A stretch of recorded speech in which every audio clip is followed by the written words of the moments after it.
Bonjour à vous, ravi de vous retrouver. Alors aujourd'hui, je vais vous présenter l'énigme de Stefan Zweig de Francis Huster.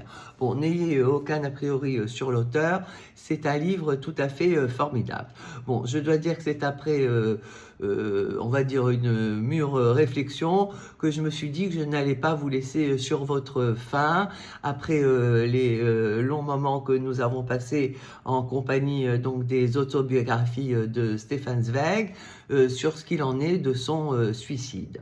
Alors le suicide de Stefan Zweig en 1942 est bien celui d'un homme désespéré, accablé de devoir attendre des années encore la fin d'une guerre qu'il ne supporte absolument plus. Et si ce geste fatal qui en a fait quelque part un martyr, n'était pas celle que l'on croit.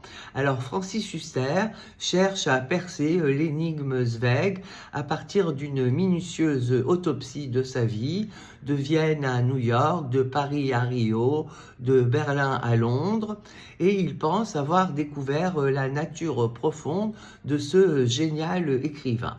Alors la vraie raison de sa mort, Zweig s'est tué pour se punir d'une faute impardonnable à ses yeux.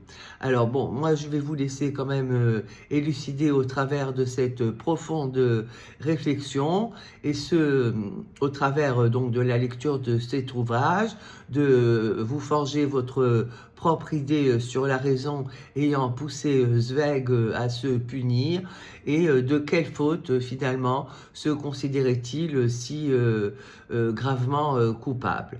Alors est-ce l'impuissance ou se sentait-il bien trop désarmé face à cette inextricable situation dramatique de l'époque?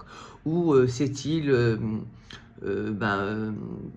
suicidé par une sorte de lâcheté quelque part. Voilà.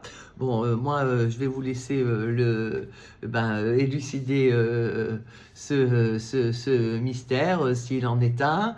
Et bon, je ne peux que vous recommander donc l'énigme Stefan Zweig de Francis Huster, qui est un ouvrage vraiment très intéressant.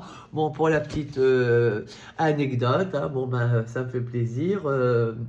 J'avais rencontré Francis Huster à la librairie du foyer Kikar Massaric et il m'avait très gentiment dédicacé donc ce livre et j'avais passé un moment très agréable en sa compagnie. Bon, c'était pour la petite histoire et c'est rigolo, voilà.